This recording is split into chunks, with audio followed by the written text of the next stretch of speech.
After I caught Adrian red-handed cheating, he took a drag from his cigarette and smirked, "Marriage is so boring. How about an open relationship instead? You can find yourself a man too. I won't mind." That very night, I moved out. He thought I was just throwing a tantrum and even sent photos of my tiny rental to his buddies in their group chat. "Guys, take a look at this chicken coop of a place." They commented that after I left Adrian, I couldn't even get a proper meal. They placed bets on how long I could hold out before begging him to take me back. What they didn't know was, I was busy handling the 6 feet 3 inches, 8-pack abs male housekeeper at home. The young man was a little schemer, fresh out of the shower. He deliberately didn't wear a shirt and accidentally dropped a piece of cake onto his abs. He said, "Cutie, could you help me wipe off the cream?" Chapter 1. Adrian stood at my front door, face full of disdain. This place is actually livable? The walls were so old that the paint flaked off at a touch. The wooden floor was cracked, creaking with every step. The pampered young master Adrian refused to step inside, staying outside to record a video. "Guys, take a look at this chicken coop." Notification sounds pinged one after another. I thought she had some backbone. Turns out she's living this badly without you? Serves her right. She gave up a good life. Now she can't even have 3 dishes and a soup. Once she suffers a bit, she'll realize Adrian is the best she could ever get. Putting his phone away, Adrian looked at me with arrogance. "Nicole, do you even understand what an open relationship is? Are you still living in some feudal dynasty?"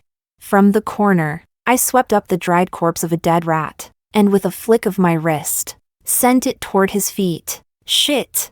The man practically bolted while covering his nose. Yes, it was an old house, worn down, decayed, but I had found it after consulting a feng shui master, who calculated it as the most prosperous location for me. The old house is located in the scholar's luck spot. The master said it can ensure that my next comic will continue to be a big hit. Chapter 2. A few days ago, I went to a bar to pick up a drunk friend. By coincidence, I walked right into one of Adrian's hangouts. A young girl was sitting on his lap, the two of them kissing so intensely their saliva was practically stringing between them. The room was full of whistles and cheers. I pushed the door open, even caught red-handed. Adrian didn't panic. Instead, he hugged the girl tighter and laid it all out for me. "Nicole, to be honest, I never planned on getting married.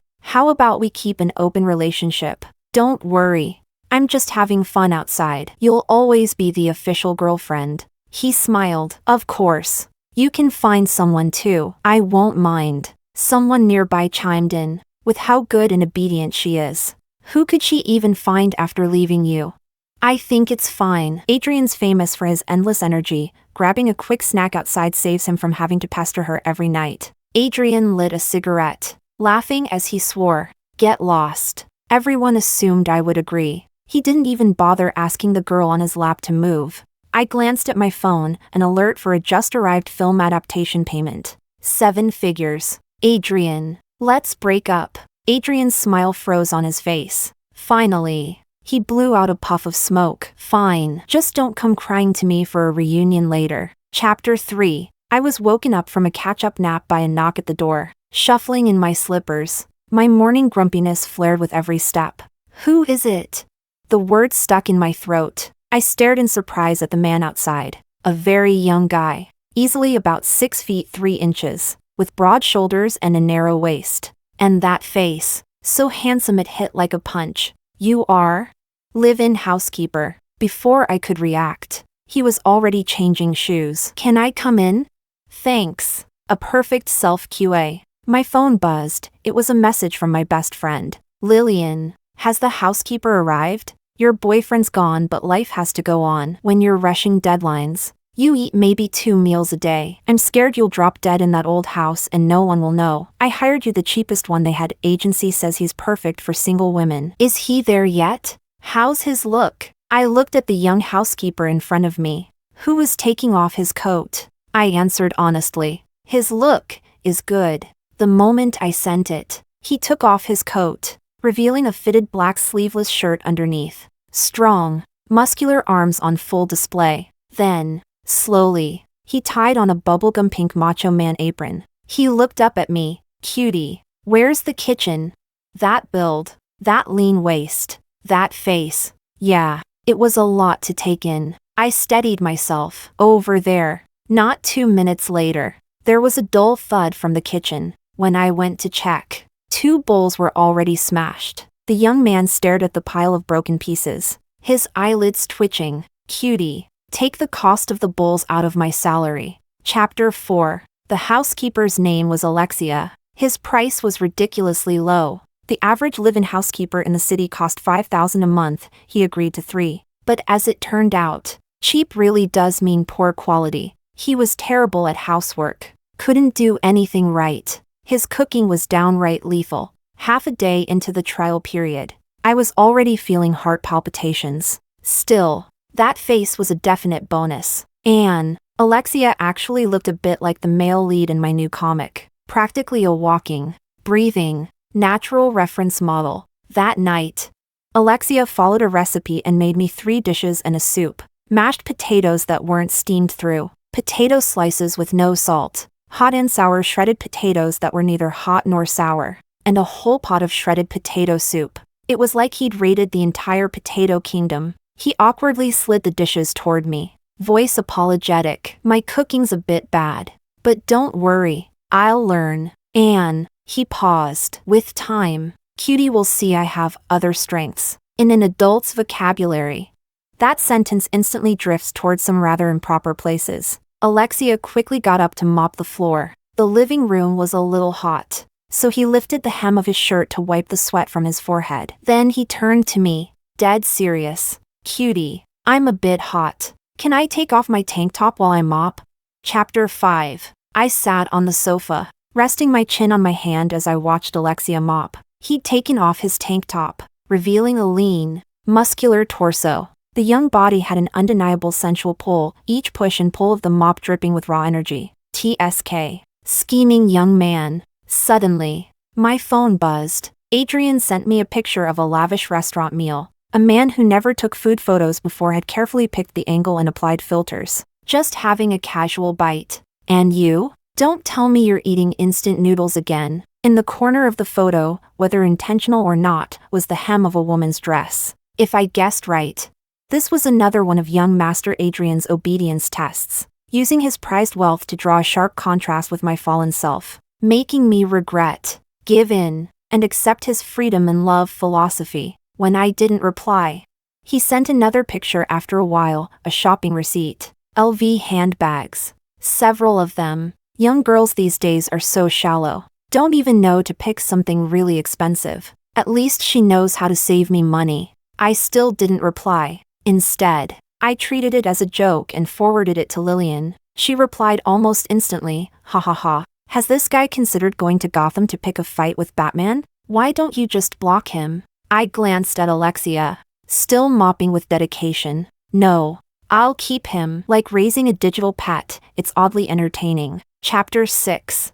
At night, I was in the basement drawing until my head felt dizzy. I came upstairs for some air, and caught Alexia doing push-ups in the living room. He was wearing that sleeveless tank top again. His arm muscles swelled with exertion, back taut with each rise and fall. His movements crisp and fluid. Those long legs could rival the length of my lifeline. When he saw me, he lifted his head, just in time for a bead of sweat to slide from the corner of his eye down into his collar. Pure hormone rush. Finished drawing? He made a move to stand. I'll go cut you some fruit. No need. I pulled out a chair and sat down. You do your thing. I'll just watch. Coming to the living room for push-ups. Wasn't it just to put on a show for me? Alexia even started doing one-handed push-ups. Form perfect. Core rock steady. Cutie. He suddenly looked up at me. Not enough weight. Why don't you sit on me and help out? Those eyes, bright. Deliberate temptation. I smiled. Sure. My comic happened to need an intimate scene. Might as well find some inspiration. I pressed my fingers onto Alexia's shoulder and sat down on him. My skirt was a bit short. The hem inched upward with my movements. The bend of my knee brushed against him. With every rise and fall, skin grazed skin. A silent spark lit. Alexia stayed steady, only speeding up slightly. After a few reps, I lost my balance and tipped forward. Careful. He caught me firmly, and then followed through. toppling me underneath him, one hand propped on the floor, trapping me in his arms. His warm breath skimmed over my cheek. Intentionally or not, our gazes locked. Alexia slowly lowered himself, breath drawing nearer and nearer, until he was about to kiss me. I suddenly turned my head away. I'm going to bed. I didn't even bother putting on slippers. At my bedroom door, I glanced back. Alexia was still frozen in that same position, like he was savoring something. Chapter 7. I usually sleep until I naturally wake, then start work. When I pushed my door open, the first thing I saw was a figure in the kitchen. Alexia was making breakfast. Today, he'd changed, wearing a white shirt, sleeves rolled up a few folds, compared to yesterday's casual reveal. Today the shirt was buttoned neatly to the very top. His body was the type that looked lean in clothes but muscular without, and the simple outfit gave him a fresh, boyish charm. "You're up." He smiled at me as he carried a plate of fried eggs. "Breakfast's ready." Halfway through breakfast, Adrian's messages came in. "Want me to take you out for something nice? Stop eating those instant noodles. No nutrition." Nicole. You can't even reply, afraid you'll cave and beg me back? A classic provocation. And I'll admit, I sometimes take the bait. I snapped a picture of breakfast and sent it to shut him up. "Don't worry. I have a housekeeper to make breakfast. A housekeeper who's 6'3". Yeah, right. With your measly 3 or 4,000 in royalties, you hired a 6'3" guy as a housekeeper? Nicole, we've been together for years. You don't have to pretend with me. Just give in. I'll take you to a big dinner right now." Across the table, Alexia eyed my buzzing phone and placed a sausage onto my plate. "Your boyfriend?" "Ex-boyfriend. Cutie. You're so beautiful. How could he bear to break up? He wanted an open relationship. More girlfriends." I didn't agree. Alexia quietly began clearing the dishes. "What a fool. If I had a girlfriend as beautiful as Cutie, I'd never cheat in my life, and I wouldn't accept an open relationship either. When it comes to love, I'm still pretty traditional." Chapter 8. In the afternoon, Alexia and I went to the supermarket. Halfway back, we realized we'd forgotten to buy celery, so he went back to get it. When I was almost home, I ran into old Mr. Wong from upstairs. We chatted for a bit, and I was just about to head back, only to see Adrian waiting at my door. He leaned against the frame, smirking. "Nicole, so this is your 6'3" hunk? An old man with liver spots? He's doing your laundry and cooking for you?" This man could really be irritating. "That's my upstairs neighbor. The housekeeper I hired is 20 years old, 6'3", with 8-pack abs." I gave Adrian's body a quick once-over. Years of indulgence had taken a toll. Tisk. "Much better than you." Unfortunately, he didn't believe me. "Do I look like an idiot?" "What? Did you hire a male model? 8-pack abs." "Yeah, right. Enough," he said, handing me a dessert bag from my once favorite cake shop, the Hermes of the cake world. Ridiculously expensive. He curled his lips. "Without me, you can't even afford a little cake anymore. Can you?" I didn't take it. Just as I was thinking of how to send him away, his phone rang. He answered. In the quiet hallway, I could faintly hear a girl's coquettish voice. "Adrian, I'm wearing the new one we bought yesterday. When are you coming over?"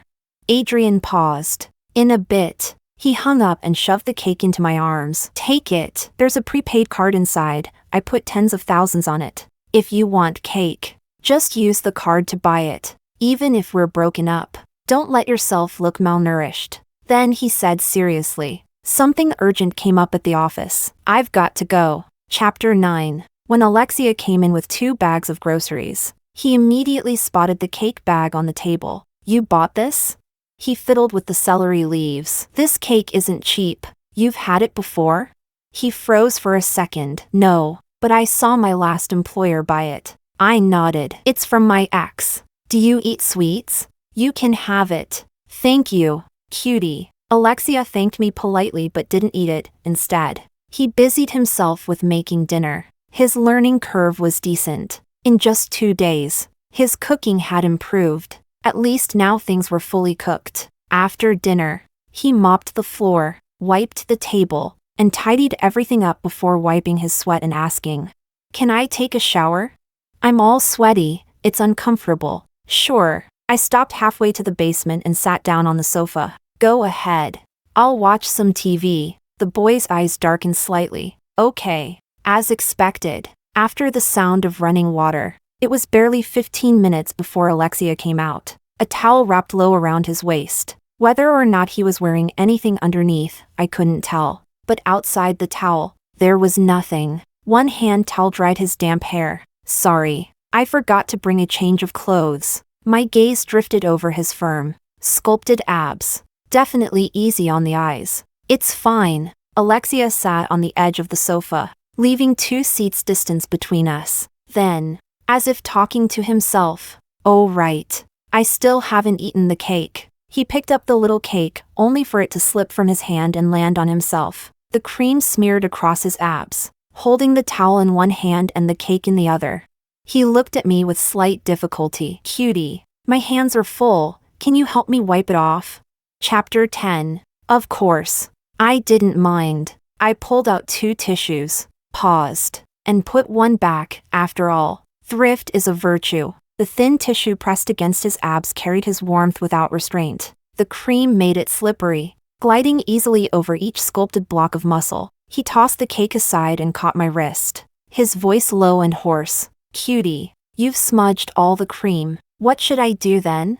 I looked up at him. "How about?" Alexia had only said one word when, without warning, the lights went out. Power outage. He told me to sit on the sofa and wait while he went out with a flashlight to check. Temporary outage. The whole building had lost power. "Do we have candles?"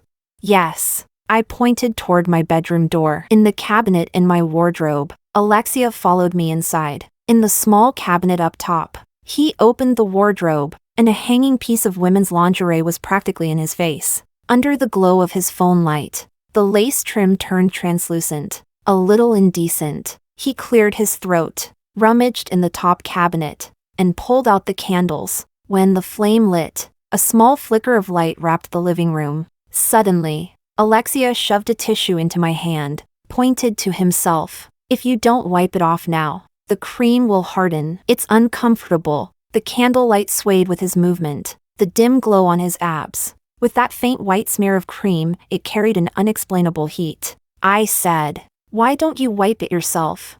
He replied, "Whoever made the mess should clean it up." He pushed the tissue into my palm, his fingers holding my wrist bone, giving it a light shake. "Help me out." So I did. The cream was sticky, several tissues still couldn't get it clean, following the lines of his abs downward.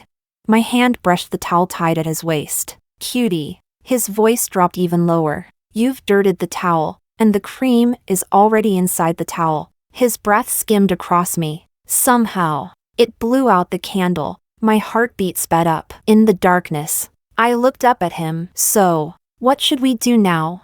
Alexia held my hand, his tone barely a whisper. "Undo the towel, cutie." When I didn't move, he leaned forward slightly, fingers tightening just a touch. "Cutie, you know I'm doing this on purpose, don't you?" Breaths mingled. I smiled, looking into his eyes in the dark. "And you know I'm doing this on purpose too, right?" I wasn't some naive 18-year-old, there was no way I couldn't see his obvious and subtle flirting. So what? If a man 5 years younger, handsome and in peak condition, wanted to use his body to tease me and win my favor, why should I refuse? Besides, the latest chapters of my comic just so happened to need some bold, intimate material. As the saying goes, practice brings true knowledge. So when Alexia bent down to kiss me, I didn't refuse. Instead, I wrapped my arms around his neck. With one arm, he scooped me up. The kiss grew hotter and hotter. From the living room to the bedroom, it looked like desire. But it was also a contest. Chapter 11. I woke early, exhausted. Young men really could go on forever. My waist and lower back ached like hell. After a moment to recover, I got out of bed to wash up. The mirror reflected a face flushed and glowing. As expected, men really were the best tonic. When I came out, Alexia was already busy in the kitchen. He wore only a pair of slightly loose shorts on his lower half. Nothing on top. An apron tied at his waist. Youth had its perks. Even after nearly staying up till dawn last night, he was still walking around like a living embodiment of hormones. Hearing me, he turned around. Breakfast is ready. Cutie. Okay. His cooking had improved again, especially the fried eggs. Cooked to perfection. I had just taken a bite when there was a knock at the door. I opened it to find the old man from upstairs. I was out for a walk, and we've got a bunch of free-range eggs from relatives. Your auntie told me to bring you some. Thanks for helping out. He was a kind man, though his hearing wasn't the best. What? You're selling trout? Oh, the lake by the park? Perfect. My wife loves fish. Before I could explain, the old man cheerfully walked away, moving surprisingly fast for his age. I sighed. I had just closed the door when, not long after, there was another knock. It was Adrian. He leaned on the doorframe. So the 6'3" housekeeper grandpa brought you eggs? Do you have nothing better to do? I was about to shut the door when a hand shot out to block it. It wasn't too hard, but still got caught. Damn, you trying to break my hand? He leaned there, still making no move to step into my so-called slum. Nicole, if you regret it, you can just tell me. His eyes roamed over the old hallway, and he clicked his tongue. Look at this place. The house is probably older than you, isn't it? Why suffer like this? Just give in, move back, and I'll hire 3 housekeepers for you. I sneered. What? 1 auntie for each of your girlfriends?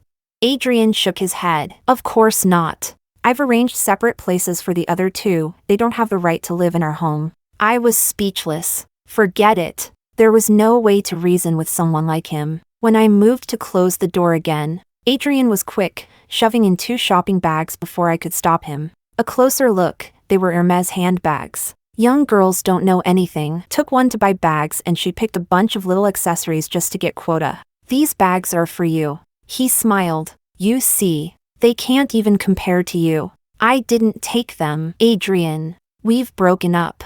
I know, he said casually, but I never agreed. Nicole, as long as I refuse to end things, let's see who dares to touch you. You're stubborn, stuck in your ways for now. But that's fine, I can wait. And I can put up with your attitude. I still didn't take the handbags worth tens of thousands. He tossed them onto the floor without care. If you want to stay here, fine. When you regret it, call me anytime. With that, Adrian turned and left. He left so quickly that I didn't even have time to open the door wide enough for him to catch a glimpse of the half-naked young man in my kitchen. He was wrong. There really was someone daring enough to touch me. Chapter 12. Alexia, as a housekeeper, was actually pretty qualified. He took good care of me, both in bed and out of it. The way a young man would murmur cutie by my ear like a clingy puppy, laced with just enough tease and flattery. Every move, every touch,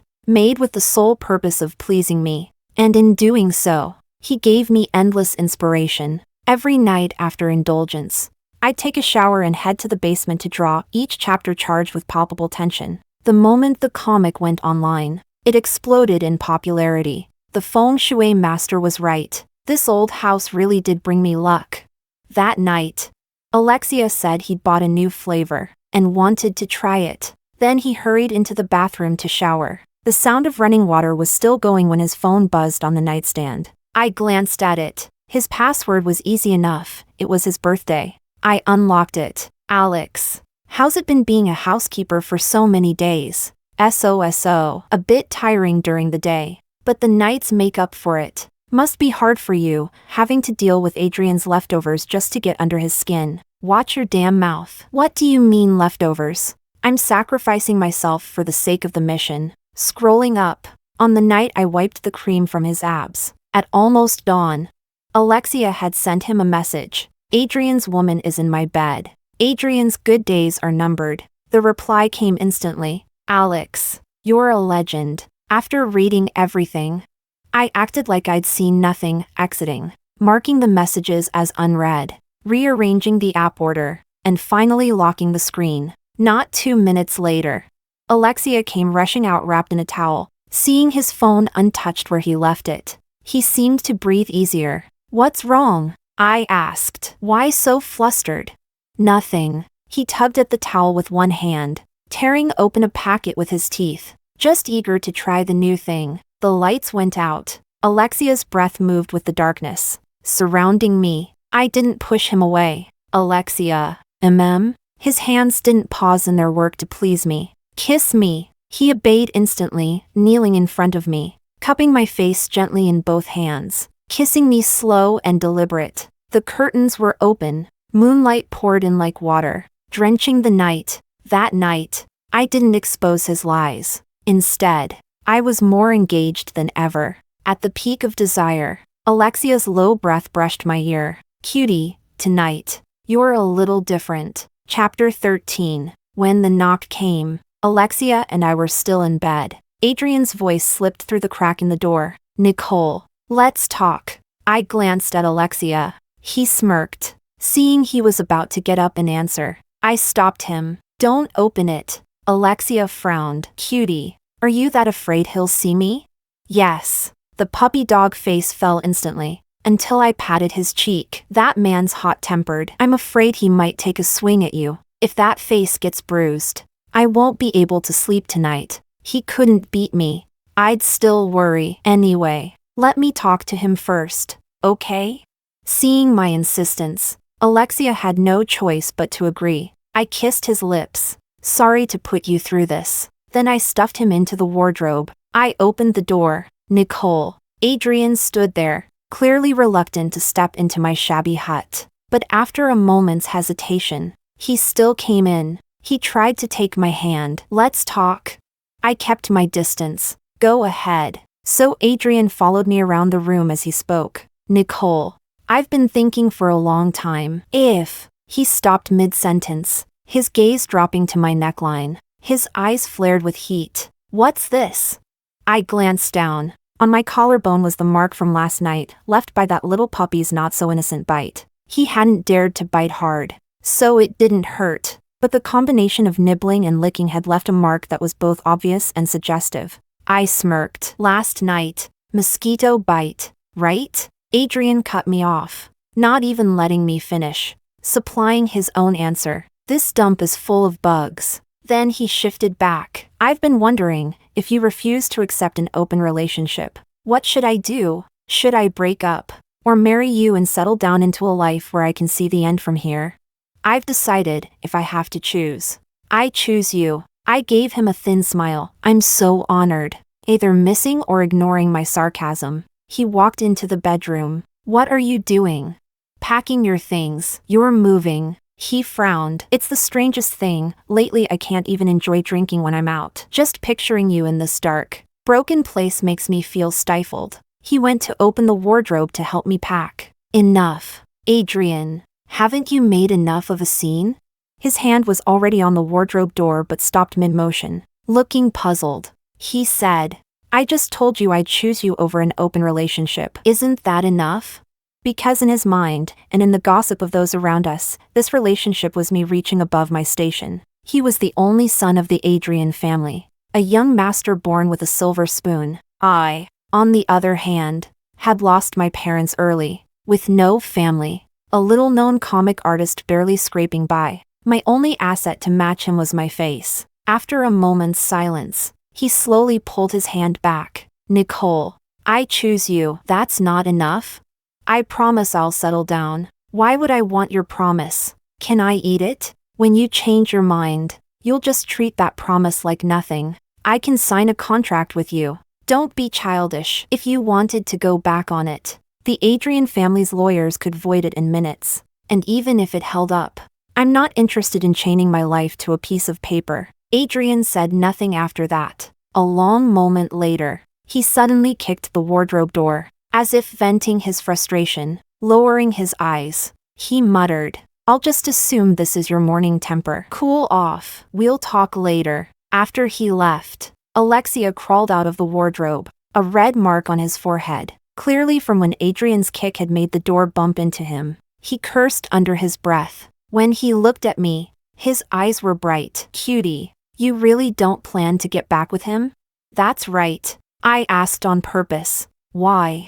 Alexia walked over, bent down, and wrapped me in his arms, pressing me into his chest. I'm happy, because that means Cutie is mine alone now. I laughed. That's not certain. Alexia raised a brow, leaning down to kiss me, only for me to smack him lightly on the cheek. Go brush your teeth. Chapter 14. The new comic kept its momentum, still burning hot. Animation and game adaptation deals were already on the table. Honestly, Alexia deserved a lot of the credit. The young master who came to my house to cosplay as a male housekeeper seemed addicted to the role. He'd completely immersed himself in it. While I was in the basement working on my pages, he would clean, sweep, mop, wash dishes, cook, quick and efficient. His cooking skills had improved so much that he'd even managed to feed me 3.5 pounds heavier. The uncles and aunties at the nearby market all recognized him whenever he went. They'd sell him produce at a discount.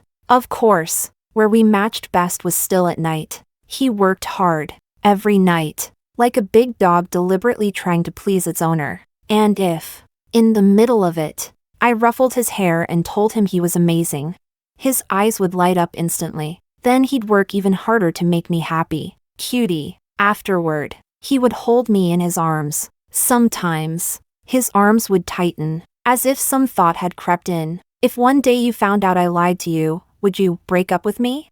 I listened to the strong beat of his heart. Smiling, I said, of course not. Silly boy, we're not even in a relationship. What's there to break up?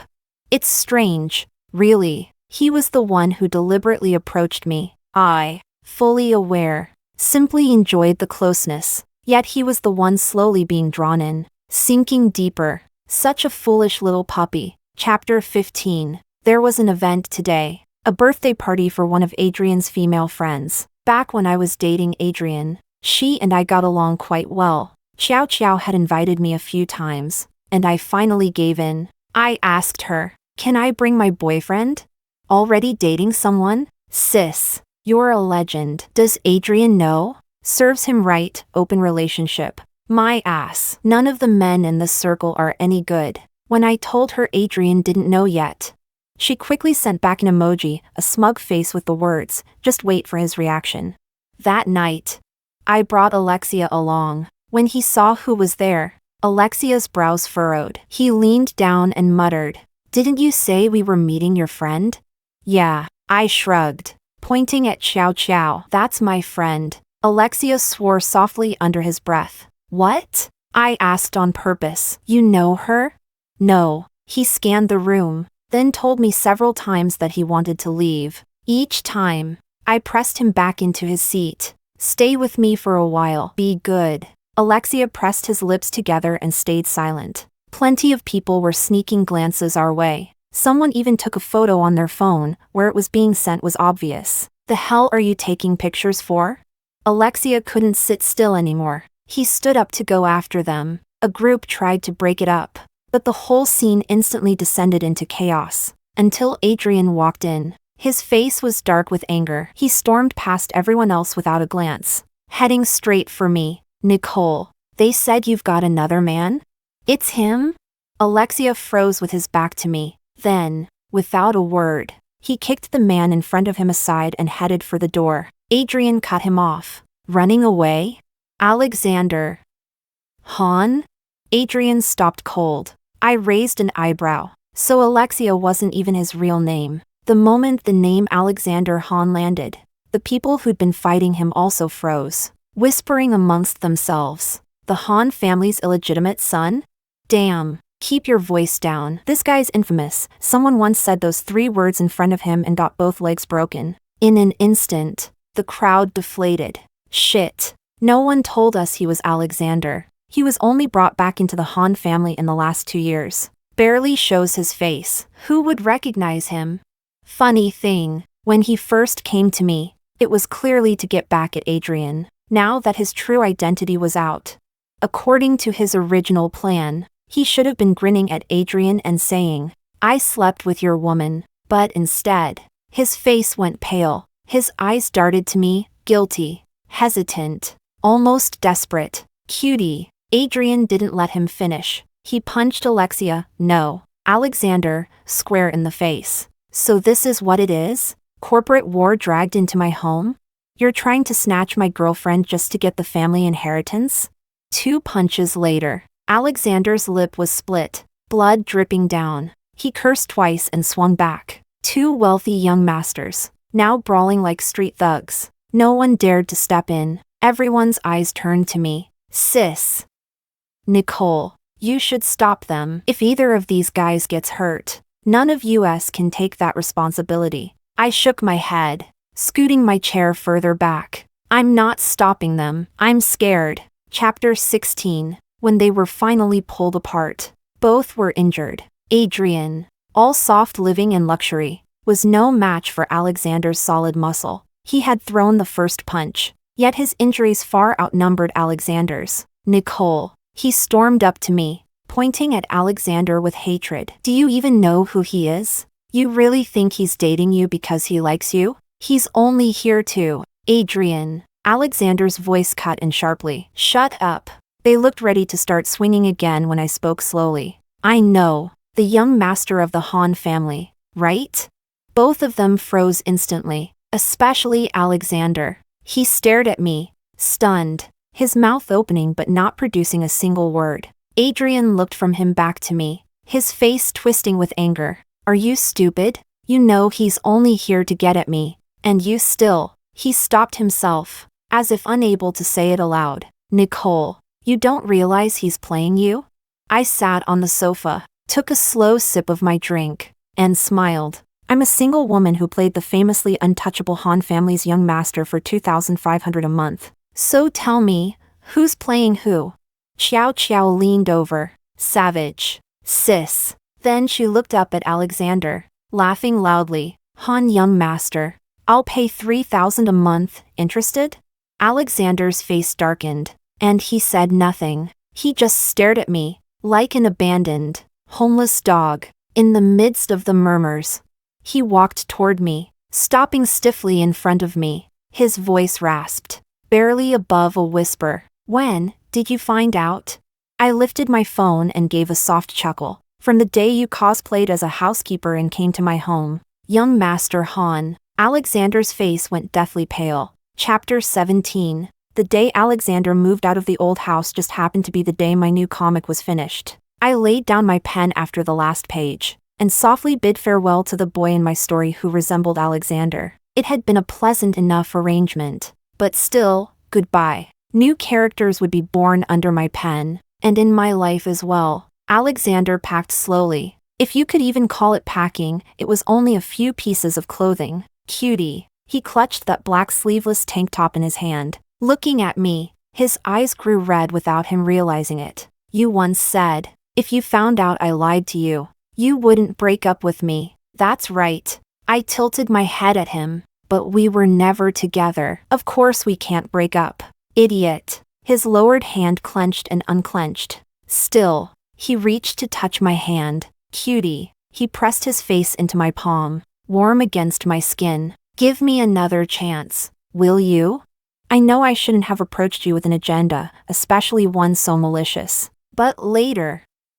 I really fell for you. I'm good at pleasing you, and I won't like anyone else. He lifted his head, pressing his jaw to my palm and rubbing lightly. I'll always like only Cutie, forever. Please?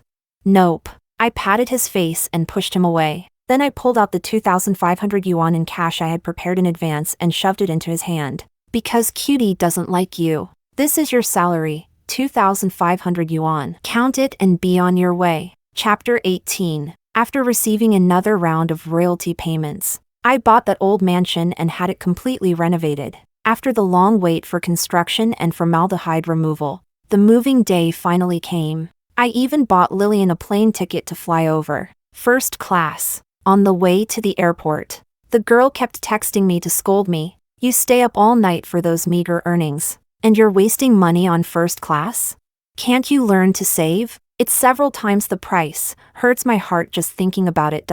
When we met at the airport, she first gave my shoulder 2 firm pats. You know what? First class is pretty damn amazing. Then her face fell again. But seriously, Don't waste the money. You're not allowed to buy it again. All right. I smiled. The truth was, when she was worried I might spiral after my breakup and paid out of her own pocket to hire that 2,500 yuan housekeeper for me.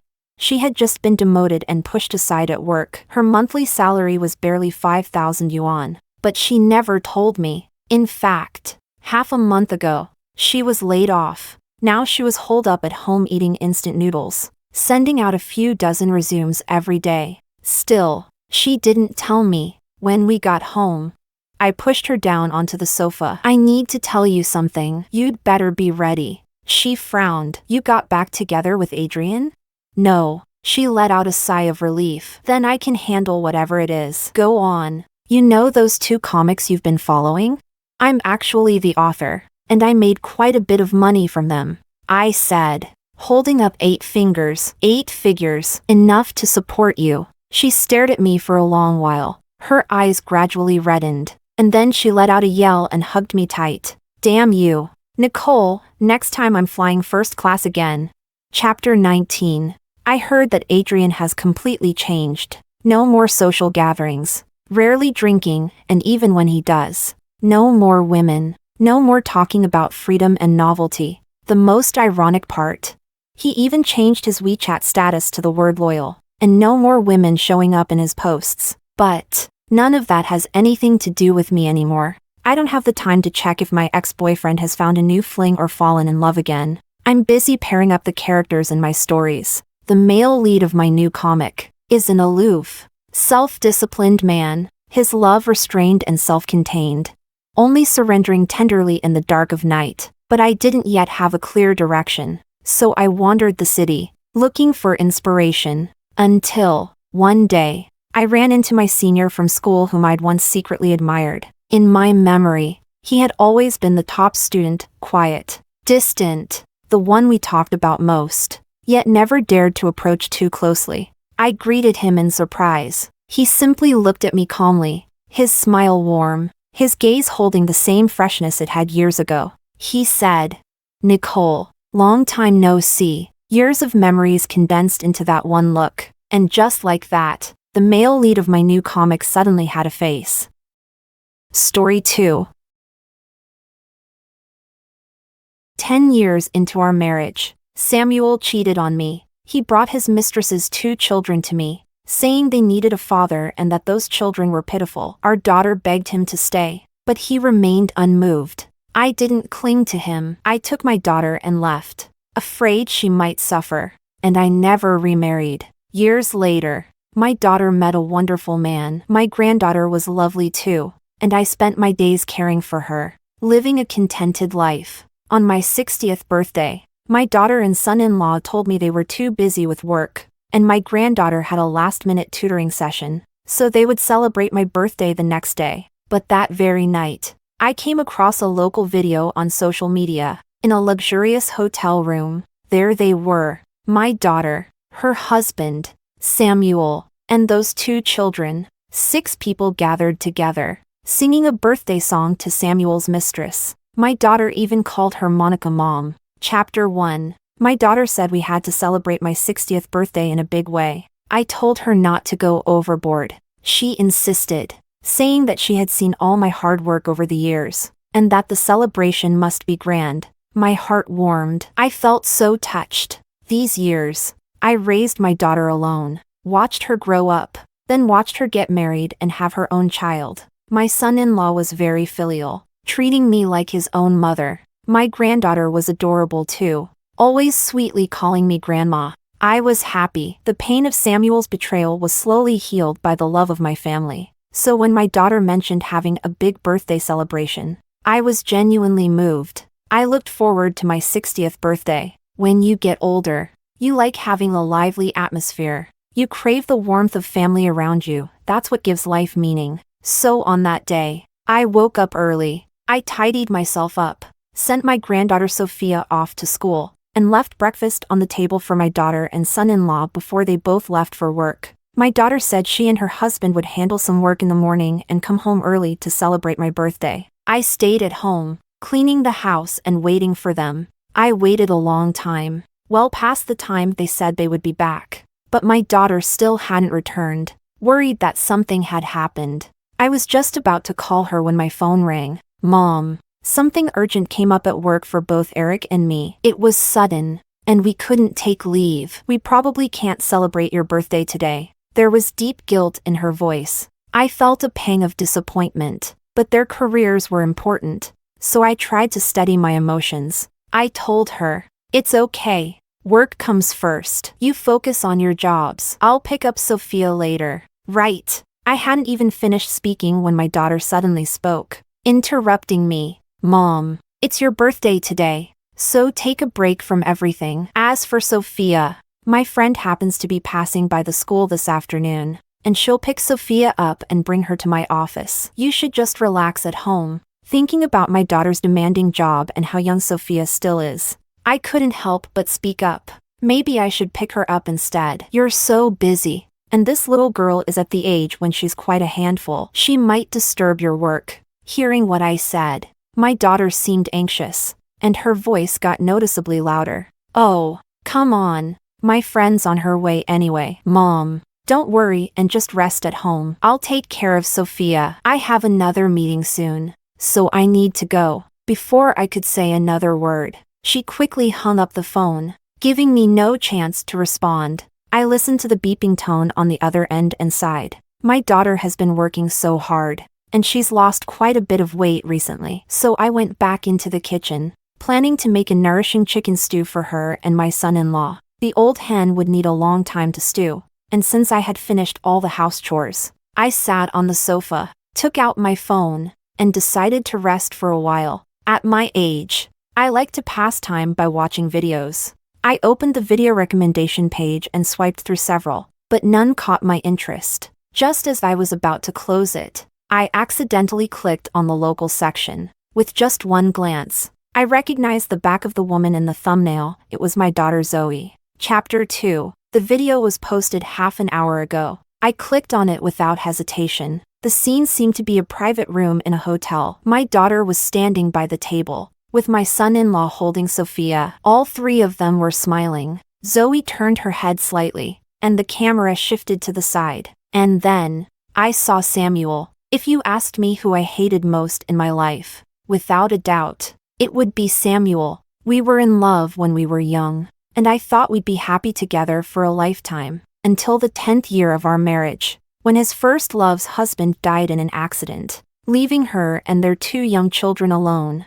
At first, he helped them in secret, without telling me. When I found out, we had a huge fight, and he yelled at me with a red face, saying I was heartless. Later, he held his first love's 2 children in his arms and handed me the divorce papers. He said, "Joel and Helen are too young. They can't grow up without a father." So he wanted to divorce me, get back with his first love, and be a father to those 2 children. When he said those words, our daughter Zoe clung to his leg, crying uncontrollably, begging her father not to leave. But Samuel, he turned away and walked out without hesitation. I didn't bother to fight further. I demanded most of his assets, then took my daughter and left. I changed my daughter's last name to mine, fearing that a stepfather might mistreat her. I never remarried. I focused entirely on raising her, watching her grow up, go to college, fall in love, get married, and then give birth to little Sophia. And through all of this, Samuel never showed up. Occasionally, I heard that he and his first love never had more children, raising those 2 kids as their own, devoted and hardworking. Zoe once told me that she hated Samuel just like I did. I thought that, having memories of our divorce, she would remember my pain and avoid them like a plague. But I never imagined that they would still be in contact in secret. Not only that, I watched the video where Zoe and Samuel stood together. They were talking quietly, without a trace of hatred. They even led the birthday song. My son-in-law and Sophia clapped along, and those 2 children, now grown up, joined in singing as well. The woman they all surrounded was Samuel's first love, Monica. She was still as charming as ever, wearing a beautiful dress, standing there like a little princess, the center of attention. Monica and I share the same birthday. Even more ridiculous, my daughter, whom I cherished as my life, After finishing the birthday song, walked up to Monica, reached out to hug her, and called her Mom. Chapter 3. I threw my phone to the ground, and the video continued playing in a loop. My chest hurt, but even more than that, I was filled with disbelief, desperately trying to find an excuse for myself. The daughter who had been by my side through everything had witnessed her father's cold-heartedness and seen how Monica pretended to be an innocent damsel, saying sorry while stepping into our lives and destroying our once complete family. So how could she call that woman Mom? I couldn't believe it. I sat on the sofa for a long time, until the unpleasant smell from the kitchen reached me. The chicken soup had boiled dry. I hurriedly turned off the stove, and in my distressed state, I reached for the pot with my bare hand, burning a large patch of my fingers. I was just about to treat the burn. Suddenly, the doorbell rang, and when I opened the door, I saw the delivery man holding a cake. The cake was the one I ordered for myself, a small one. As one grows older, it's easy to feel sentimental. So after getting off the phone with Zoe, I had ordered a small cake online, a one-person celebration. Still a celebration nonetheless. I placed the cake on the coffee table and put a few candles on it. With my hands clasped together, I closed my eyes to make a wish. I had already decided on my wish a long time ago. I hoped that my precious daughter would have a happy and smooth life, that my son-in-law would always love my daughter, and that dear little Sophia would be healthy and smart. That was the wish I originally intended to make. But now, as soon as I closed my eyes, all I could see was Zoe lying to me about having to work late, only to turn around and take her husband and granddaughter to celebrate Monica's grand birthday. In the video, Monica was surrounded by all of them, having a grand time, just like a real family, unlike me now, sitting alone, cold and deserted, like a clown, like a joke. The child who was once part of me had turned into a knife, stabbing me right in the heart. It hurt too much. When you grow old, you become easily sentimental, and my tears betray me. While wiping away my tears, I made a new wish. I hope, for the rest of my days, I live happily and joyfully. That's it. For so many years, all my wishes had been for my children, never for myself. But now, thinking about it, it really wasn't worth it. I took 2 bites of the cake. It was greasy and didn't taste good at all. I checked the time again. It was now 11 o'clock at night. Normally at this hour, I would have finished all the housework, put Sophia to bed, and gone to my room to sleep. But tonight, I couldn't fall asleep. The next moment, there was noise at the door. Zoe tiptoed in but stopped at the entryway when she saw me sitting in the living room. She froze for a moment, looking somewhat flustered. My son-in-law and Sophia followed behind her, still chatting away about the birthday celebration until they saw me, and both fell silent at once. Sophia pretended as if nothing had happened. She blinked her innocent big eyes, held out her arms to me, saying she missed Grandma and wanted a hug.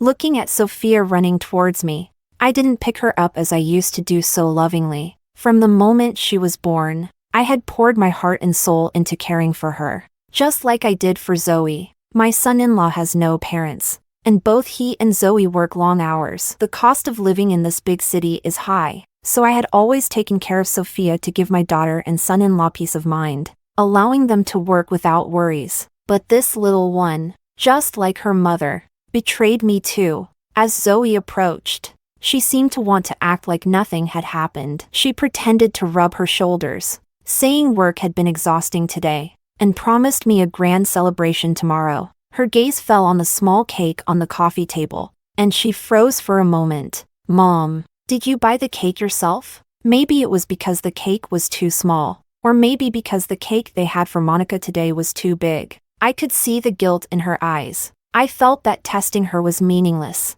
so I asked directly, Zoe, where did you go today? She paused, her eyes searching my face, as if desperately looking for something. But in the end, she chose to play dumb. Mom, what are you talking about? I went to work today. After she spoke, she glanced at her husband Eric and Sophia. Eric nodded quickly. Yes, Mom, I was so busy today, my back and waist are sore from working all day. As for Sophia, she mimicked her father's gesture. shaking her head like a rattle. Grandma, we didn't go to eat cake today. We didn't. Children's logic is never airtight. The more they talk, the easier it is to slip up. Zoe didn't even have time to cover her mouth. All she could do was give me an awkward smile, her eyes darting around as she began to lie. Mom, don't misunderstand. Sophia was restless at my office, causing trouble, so I bought her a small piece of cake. Listening to this clumsy lie, I felt deeply disappointed, so I took out my phone, found that video, and threw it right in front of her. She froze, her mouth opening as if she wanted to explain something, but eventually, she sighed, sat down beside me, and seemed to give up. Oh, Mom, it's been so many years. I know you hate Dad, but he and I are related by blood. For your sake. I've rarely seen him over the years. Haven't I done enough? You're so old now. Why can't you let go of these grudges? Even if you can't, don't drag me into it. All these years, whenever it was your birthday, have I not been there with you? Monica. Aunt Monica shares the same birthday as you, even though she never says it. I know she wishes for the family to be together. So I thought, since we live together, what difference does it make which day we celebrate? I celebrated her birthday first, and then tomorrow, I'll celebrate yours. Isn't that fine? Mom, you're too old for tantrums, aren't you? Eric and I are already exhausted from work every day. Being with Dad makes things a bit easier for me. But look at you now. Can't you think about me for once? Hearing my daughter's complaints, my already cold heart grew even colder. So I asked her, are you blaming me for stopping you from reuniting with your father? I looked at Zoe. She looked nothing like Samuel. She resembled me much more. So, back when we divorced, Samuel gave all his fatherly love to Monica's 2 children, especially the daughter, Helen. The first time I saw her, she was only 6 years old, but her expressions and demeanor were exactly like Monica's.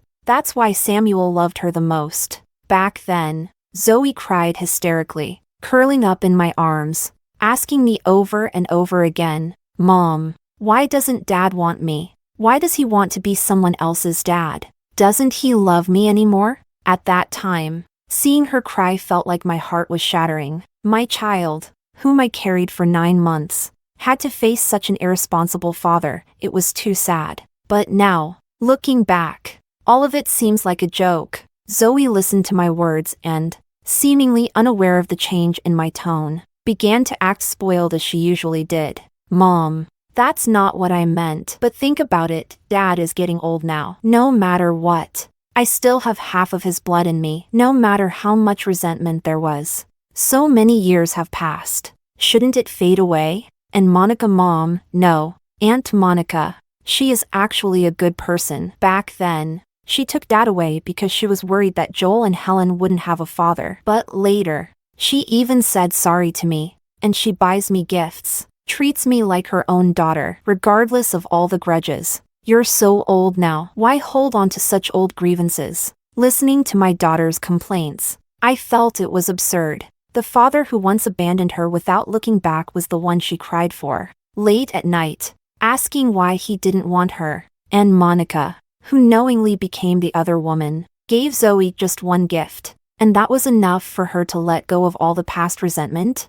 So, I shook off her hand directly. Zoe, so in your opinion, my not forgiving Samuel and Monica means I'm just being unreasonable? My daughter nodded, as if it was only natural. Of course! I was so young back then, and I've forgotten all the hatred. Now, when I close my eyes, all I can remember are the good times with Dad when I was little. Those were happy times. So, Mom, I hope you can forget too. Let's be a family again, like we used to be. Aunt Monica is really nice. Maybe you could even be sis. Ah. Before she could finish speaking, I slapped her across the face. She screamed and quickly stood up, covering her face as she shouted at me, Mom, why did you hit me for no reason? With your terrible temper. No wonder Dad prefers gentle and quiet Monica. After saying that, she ran into her room crying, and my son-in-law and Sophia hurriedly followed to comfort her. The door wasn't closed, so I could vaguely hear their conversation. Old and muddle-headed, holds on to grudges forever. bad-tempered old lady. So annoying. There were many more words spoken by the daughter I had loved for half my life. At that moment, my heart truly died. So I stood up, went to my room, packed my bags, and left the homeowners chat group on my phone. My daughter and son-in-law had worked hard for many years, but the housing prices in the capital were too high. Even now, they are still paying off their mortgage every month. I pitied them, and every month I used my pension to help them out, covering their mortgage, and also paying for utilities, groceries, even Sophia's tutoring classes. It was all money I had been providing. Now, since I have chosen to leave, I certainly won't be giving them money anymore. Whether or not they can afford it without my help is no longer my concern. In addition, I actually have another property, which I never told anyone about, not even Zoe. I bought it to guard against my son-in-law, fearing he might turn out like Samuel, so I kept the property in my name, planning to transfer it to my daughter after I passed. Now, it seems there's no need, and that property will be my future home. With my generous pension every month, I can actually live quite well on my own. When I left my room, Zoe was still crying, and the cake was still on the coffee table. Everything was a mess, so I dragged my suitcase, without any hesitation, and left. Chapter 4. By the time I settled in, it was already 3 in the morning. After taking a shower, I lay down in bed. When I checked my phone, there were no missed calls, no unread messages. After all, she was a daughter I had raised for more than 20 years. In the end, it still hurt a little, but maybe that's good. It makes it easier to let go, and I won't convince myself to go back. I canceled my daily morning alarm. Then I turned off the lights, pulled up the covers, and pushed all those thoughts out of my mind, closing my eyes to sleep. That night, I didn't sleep well.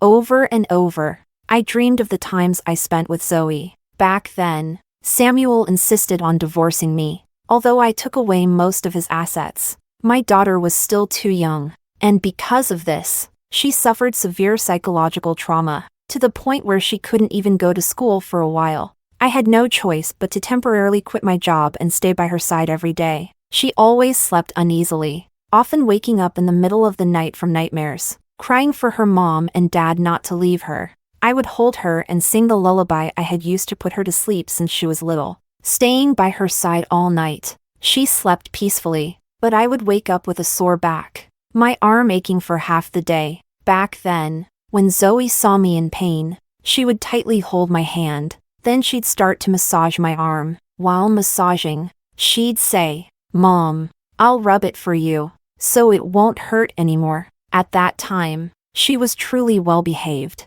I took a deep breath, opened my eyes, and glanced at the time on my phone. Although I had turned off my alarm clock, but after so many years, my biological clock woke me up at the usual time. Normally, I would go to the kitchen to prepare breakfast, then call Sophia to get up. She's young and always dawdles in bed for a long time. I would coax her while carrying her, help her wash up, tie her hair into a cute little braid, and then let her eat breakfast. After she finished, I would take her to kindergarten. Then I would return home, by which time Zoe and Eric would have already eaten and were on their way to work. I would start cleaning up the dishes and tidying up the house. In short, I'd be busy the whole day, always revolving around this big family. There was hardly a moment for myself. But now, things are different. After getting up, I only needed to make breakfast for myself. And after eating, I would go downstairs to walk around the neighborhood, stretching my limbs, a comfortable and relaxed life. But before I finished my walk, Zoe called. I didn't answer the first call. She called again, a second, a third time. It wasn't until the 5th call that I accidentally pressed the answer button. I didn't put it on speakerphone, but Zoe's voice on the other end was still shockingly loud. "Mom, where did you go all night? How old are you now? Acting like a young person, running away from home whenever you feel like it? You didn't even care about Sophia. She's going to be late for school, and breakfast isn't ready. Are you going to let us go to work hungry? Do you know I have an important meeting today that I can't afford to be late for?" Every question felt like caring for them was my responsibility. I didn't say anything, but Zoe, on the other end of the line, kept on talking. I just asked you to help take care of the child, cook some meals, clean up the house. You're living comfortably at home while Eric and I work hard for this family, getting up early and staying up late. Now you decide to disappear just like that. Don't you think you're being unreasonable? Unreasonable. I couldn't help but smile bitterly. This is the child who shares my blood. I devoted my whole life to her. And yet, she seems to never see my hardships, always assuming it's all as it should be. If it were yesterday, perhaps I would still feel sad, reluctant to let go of these years we spent depending on each other. But from now on, I am truly disappointed in her. Zoe, although I lived in your home, your mortgage and all other expenses were paid with my money. I worked hard taking care of this family. And if you think that's living comfortably, then from now on, it's up to you to handle everything. As for me, since you don't want me as your mom, I don't need you as my daughter anymore either. After saying that, I hung up directly, not bothering with her anymore, but it still affected my mood somewhat. So I went upstairs, changed my clothes, and decided to go to the mall. For all these years, I revolved around Zoe and her husband and daughter. I rarely went to malls or bought clothes for myself. Now, with all these burdens lifted, my savings and my monthly pension are more than enough for me to live well. Buying some beautiful clothes, nice bags, and jewelry, becoming a carefree, stylish old lady sounds like a pretty good idea. Chapter 5. But I didn't expect that the one time I decided to indulge myself by shopping, I would run into Samuel at the mall. He was walking alongside Monica. The two of them walked into a clothing store, and we came face to face. When Samuel saw me, his gaze seemed evasive. Monica, however, smiled smugly, walking straight up to me with the same attitude she had when we first met, still as detestable. Julia, are you here to buy clothes too? She made no attempt to hide her exaggerated smile, her eyes scanning me from head to toe, and then shook her head, speaking in a patronizing tone. Look at you, staying home every day to take care of kids and do housework. Even if you buy a nice outfit, when do you have time to wear it? Or, perhaps, have you set your eyes on some old man recently and planned to dress up and catch his attention? People are naturally drawn to gossip. Her voice was loud enough that many of the other customers in the store couldn't help but look over. For this woman, now the old mistress, I had no intention of being polite. As more and more eyes turned to us, I exclaimed, "How could I compare to you? Back then, your husband had just died, and you threw yourself into my husband's arms with 2 children in tow. With skills like yours, I could never learn." Even after all these years, people present, who had lived through life's ups and downs, had enough experience to understand the deeper meaning, even if it wasn't spelled out clearly. A customer who had just entered the store exclaimed, "Oh, so she's the old mistress." Upon hearing this, Monica's face turned bright red. Samuel immediately stepped forward, wanting to scold me. "Julia, don't go too far." I laughed. I turned to the customer, pointing at Samuel. "There, that's the man who was seduced back then. He said those kids didn't have a father, so he abandoned his own daughter to be their dad. To this day, those children don't even take his surname, and he doesn't care. Isn't he just so noble?" Those 2 children still only call Samuel uncle, and that has always been a sore spot for Samuel. Now that I had laid it all out openly, his face turned an even darker shade of blue, but he couldn't do anything because everything I said was true. Leaving him glaring at me angrily, the crowd's laughter grew louder, calling him a fool. Monica, too, was furious. Unable to out-argue me, she pulled Samuel, preparing to leave. But, as fate would have it, it was right at that time when Zoe came into the mall after work and happened to run into Monica. "Monica, Mom, what's wrong?" Zoe, seeing her upset expression, immediately asked anxiously. Monica had been furious a moment ago, but seeing Zoe by her side now, she instantly straightened up, then turned to look at me. "Your mom is still angry at me. It's my fault. I shouldn't have let you come celebrate my birthday." While speaking, Monica lowered her head, looking utterly wronged. Zoe raised her eyes to look at me. Perhaps she was still holding on to her anger from this morning, for she didn't hesitate to hold Monica's hand and march up to me, her words sharp. "Mom, Is it really necessary to keep throwing tantrums? Just look at Monica Mom, she's kind and gentle. You throw tantrums for everything. Any man would know who to choose. What a wonderful daughter I've raised.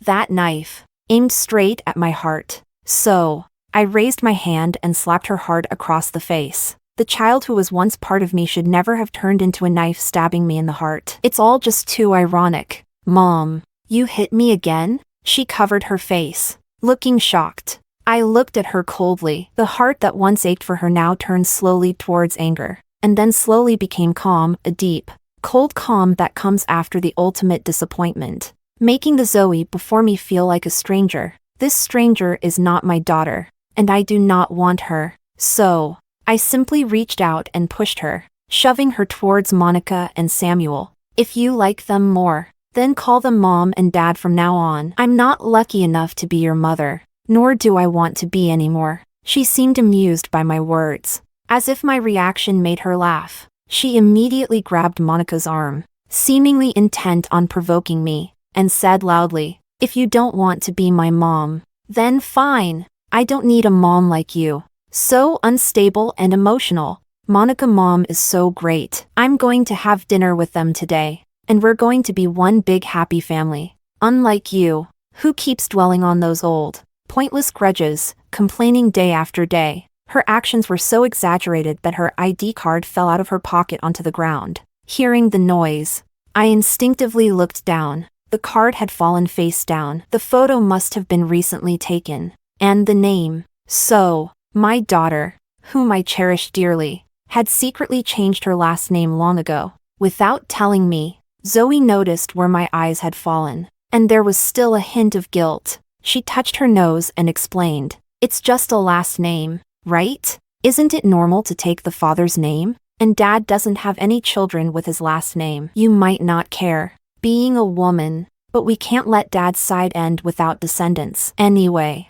it's just a name. Do you really need to make a fuss about it?" The more she spoke, the angrier she seemed to become. Even though I hadn't said anything, she still looked impatient. I stared at that name for a long time. Once, she had said, with her own mouth, that she didn't want her father. She said we depended on each other. We were the only family, and that was why she wanted my last name. Now, this meant that the last bond between us was gone. I waved my hand at her, my tone calm. "It's fine. You can have whatever last name you want. It has nothing to do with me. After all, I have truly decided that I don't want this daughter anymore." Chapter 6. On the way home, I blocked all of Zoe's contacts. I cut off all contact completely. I checked my savings and looked at this month's pension that had just arrived. Without hesitation, I booked a small, refined tour online, packed my bags, and set off on a trip.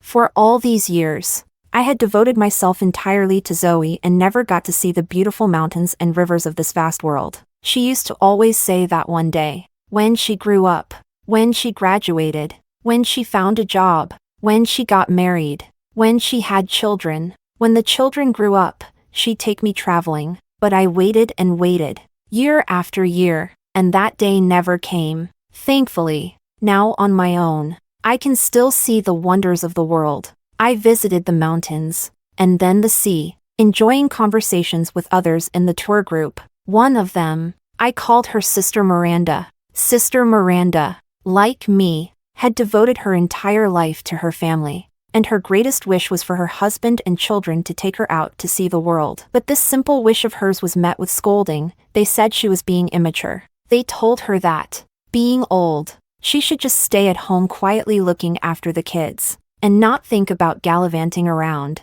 saying it was shameful at her age. So she got hurt. She took her savings, blocked everyone from her family, and went on a spontaneous journey. We shared a similar outlook, having gone through similar experiences, so we had a great time together throughout the trip. In fact, before parting, we exchanged contact information and agreed on our next travel plan. But, as there are joys, there are also troubles. In our tour group, there was an old man who was a year older than me. His wife had passed away years ago from illness, and his children were all grown with several grandchildren, and he lived quite a cheerful life. However, he said that without a woman at home, There was always a sense of loneliness. When he found out I had been divorced for years, his eyes brightened, and he said he'd be willing to settle down with me, to live together. I wasn't interested and didn't want to pay him any mind. Yet, he followed me all the way to my doorstep, dragging my suitcase back home, not even having unpacked yet. I saw him standing at my door holding a large bouquet of red roses. Julia, look, we're about the same age, you're divorced, and I don't have a wife. How about we just live together?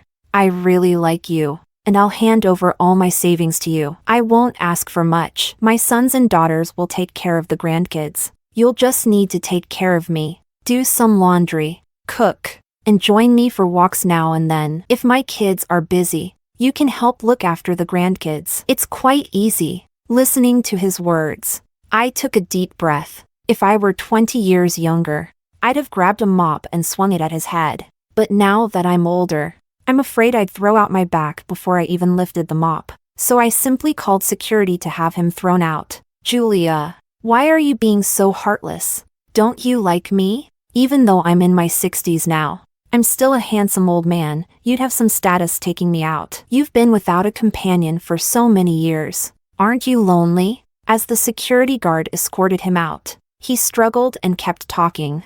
I had finally had enough and swung the trash bag I was holding at him. The commotion was so loud that Zoe, who had just entered the community, spotted me immediately. Mom, what are you doing here? She asked, quickly walking towards me. I had just returned from a 3-month vacation, feeling relaxed and having gained a few pounds. Unlike her, who looked haggard, clearly having lost weight. I didn't say anything. She came up to me, looked at the old man still struggling nearby, and seemed to realize something. She pointed at me right away. Mom, how old are you? And you're still thinking about finding a companion? Don't you have any shame? Her eyes were full of condemnation, and she looked furious. Then she started hitting the old man with her bag, telling him to get lost. While hitting him, she yelled, Mom, are you out of your mind?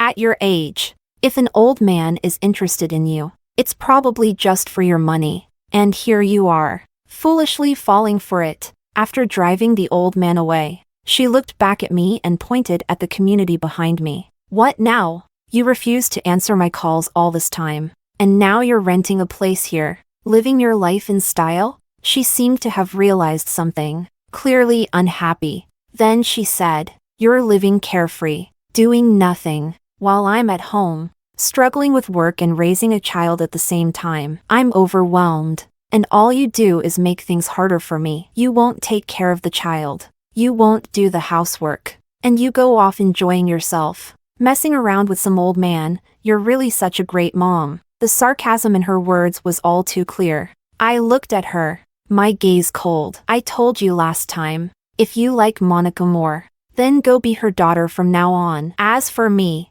I don't want to be your mother anymore. And as for all your mess at home, I have no obligation to take care of it. Understand? Listening to my words, she seemed to finally realize that I was serious about my decision, but she still couldn't help but rebuke me. What do you mean you're not my mom anymore? We're connected by blood. I was born from you, so I'm definitely your daughter. Just come back home soon. There's a pile of mess at home. You used to pay the mortgage and the utility bills, and now you suddenly vanish without a trace. Do you know how lost this left Eric and me? We don't make much money to begin with, and we still have to raise a child. We haven't saved a penny these past few months. It's all your fault. Listening to her accusations, I slapped her across the face again. Get lost.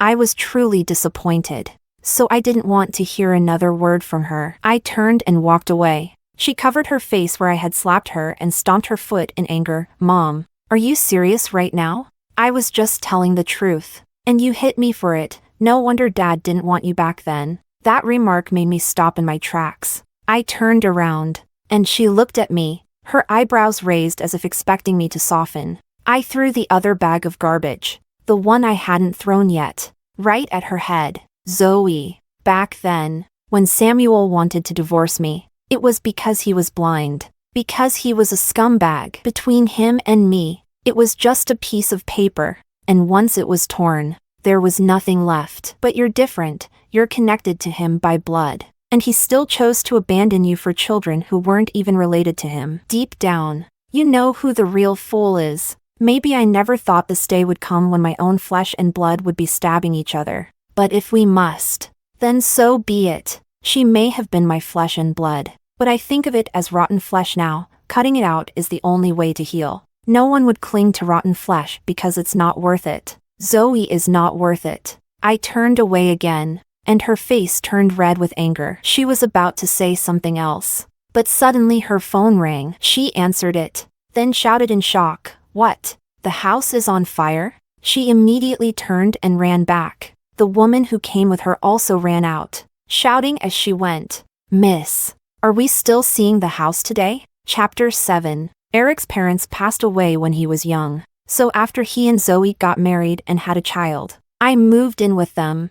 I took care of the child and also took care of their lives, so I had lived in that community for many years and knew quite a few people. Especially Lily, she was the one who loved gossip the most in the community. Whenever something new happened in the neighborhood, she was always the first to know and would share it with us, her old friends. Like this time, when Zoe's house caught fire, within half an hour, Lily called me via video. We had always gotten along well. Even after I moved out, she would often check in, telling me not to hesitate to ask if I needed any help, so I wouldn't ignore her video call. As soon as I picked up, I saw her excited face. The video aimed at Zoe's apartment window. "Julia, your ungrateful daughter, bad luck's caught up with her." She chuckled, then began to tell me everything that had happened over the past few months. Back then, I went on my tour. Zoe couldn't find me and was still furious after being slapped several times by me, so she kept in contact with Monica.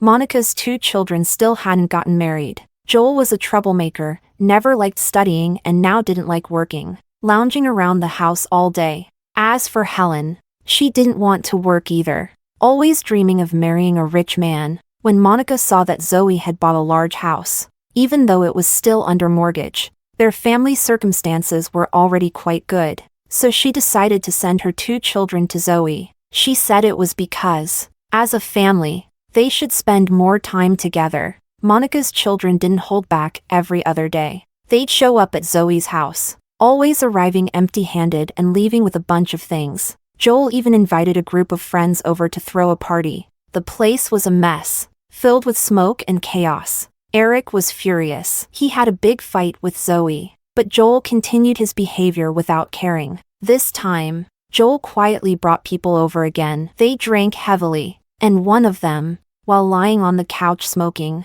kicked over a half-empty bottle of liquor. The cigarette ash ignited the couch, and with the spilled alcohol on the floor, the fire quickly spread. Eric came home just in time to see thick smoke pouring out of the window. Joel barely managed to run downstairs, and when he saw Eric, who had just gotten home from work, the first thing he did was curse at him. He blamed the poor quality of the house for nearly killing him and demanded compensation. Eric was enraged and started fighting him on the spot. And even with a bunch of people trying to pull them apart, they couldn't be stopped. When Zoe returned, Joel and Eric suddenly stopped fighting, and both turned their anger on Zoe, cursing her furiously. In short, after the chaos, the house was uninhabitable for the foreseeable future. Zoe originally planned to stay at Samuel's place for a while, but he outright said there was no room for them and told them to go stay in a hotel, not giving them even a shred of consideration. A group of people sat under the apartment building, munching on sunflower seeds and watching the drama unfold. Lily aimed her camera right at them, giving me a live broadcast. At the end, Lily said to me, "Bad people meet their match eventually. Don't soften up. A daughter like that isn't worth feeling sorry for." I nodded, indeed feeling nothing for her. After all, my disappointment had reached its peak, watching the video of them entangled in their arguments. I just found it ridiculous. Family ties had become incredibly ironic at that moment. Chapter 8. In the end, Zoe won the battle. She moved her family in with them, thinking it would prove her decision was right. But what she didn't know was that this decision would ruin her completely. As for me, after that video call with Lily, I stopped paying much attention to Zoe's matters. I recently found a new hobby. Handmade ceramics, going to a workshop and shaping various cute little crafts, it really helped me relax. I went for several days in a row. And wouldn't you know, right next to the ceramic workshop was a hotel. Just as I was leaving the ceramic studio with my fired pieces, I happened to see Zoe at the hotel entrance, and standing right in front of her, half-dressed, were Eric and Helen. Eric, we've been married for 7 years. I even gave you a lovely daughter. How could you be with Helen behind my back? She shouted at the top of her lungs. Sophia, holding her hand, seemed frightened. Helen's clothes weren't even properly adjusted. Over the years, she had dated several boyfriends, and she was always carefree, even with all those eyes on her. She showed no sign of embarrassment. She even leaned against Eric in front of everyone. Zoe, you're just an old, haggard woman now. No one's there to help you with the child, and you had to quit your job to stay home. You don't even take care of yourself anymore. How could Eric not be tired of looking at your face every day? Then she threw a flirtatious glance at Eric beside her. Eric, do you prefer this old woman, or do you prefer me? Helen was charming, and above all, she was young. All this time, Eric and Zoe had been arguing constantly, and their relationship had already developed deep rifts. Now, caught red-handed, Eric showed no guilt whatsoever and said bluntly, Zoe, what are you making a fuss about? You should be at home taking care of the kid instead of running around. Which man doesn't cheat? Look at your dad. Didn't he leave your mom and end up with another woman? And you forgave him and even called that woman mom. If you could accept it back then, why can't you accept it now? Listening to Eric, her eyes widened, and she kept shaking her head. Eric? Eric! How could you say that? How could you say that? She seemed to be falling apart, reaching out to hit Eric. Eric pushed her away, shielding Helen in his arms, looking down at Zoe with a mocking smile, like she was a clown. Zoe, let's stop pretending here. Do you really think your dad likes you so much? If I hadn't worked so hard to make money and buy that house, do you think he'd even consider taking you back as his daughter? He just wants to make a profit off you, to save more money for Joel and Helen, and you foolishly walked right into it, craving love. Huh? But at least you did one good thing. Helen is so much more fun and understanding than you. Let's get a divorce. I don't want the kid. You take her. We'll split the money 50-50. And you better leave. Since you agreed with what happened to your mom, I suppose you won't have the face to keep holding on, right? Each word pierced straight into Zoe's heart, making her even more hysterical. Sobbing uncontrollably, Helen remained calm, even brushing her hair back and bending down to look at Sophia, who stood in front of her. Hey little one, don't you think your mom is being a bit much? Making such a big scene over such a small thing. Listening to Helen, Zoe's eyes widened instantly. Get away! Don't you dare do anything to my daughter. She pulled Sophia toward her forcefully. Sophia's little arm was delicate, and with Zoe's strength, she started crying immediately. Crying. She began to push Zoe away. You're a bad mom. I don't want you. Sophia, I am your mother.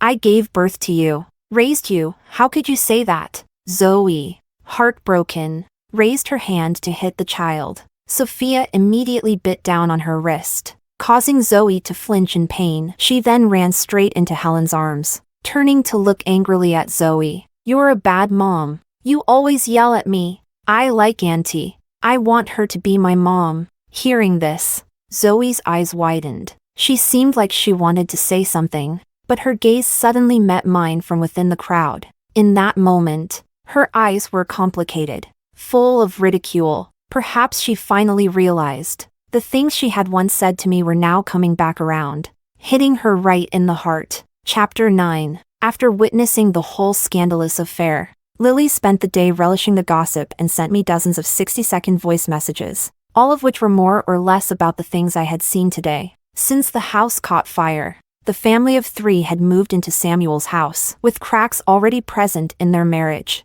Constant arguments ensued, and with me gone, someone had to take care of Sophia's pickup and drop off from school. Eventually, Zoe quit her job to focus on being at home with the child. Helen had her sights set on Eric's income. Over time, with intentional flirting, the two of them hooked up. Samuel and Monica knew about it, even helping cover for them. Even Sophia had seen them a few times, but a lollipop was enough to keep her quiet. In short, as the chaos unfolded, Zoe, knowing everything, was thrown out by the entire family, and even her beloved Sophia cried and refused to go with her, turning around to run into Helen's arms, calling her mom. As I was returning to the community from my walk, I saw Zoe at the entrance. She was squatting in the corner, and when she saw me, she looked like a pitiful little kitten that no one wanted. She reached out, tugging at the hem of my skirt, and pleaded, "Mom, I was wrong. Can you forgive me?" I looked at her, my daughter, who in some sense was closest to me. If it were before, I would have felt heartbroken, and then, without hesitation, taken a knife to Samuel's house. Even if it cost me my life, I would have avenged my daughter. But everything that had happened before had already made me realize that perhaps this ending was her own karma. So as I watched her tears fall, I truly felt nothing. It was as if a stranger was shedding a couple of worthless tears, trying to use this display to make me forgive her, to move back into my home, to return to how things were, where she didn't lift a finger, and I treated her like my precious darling. But why should I?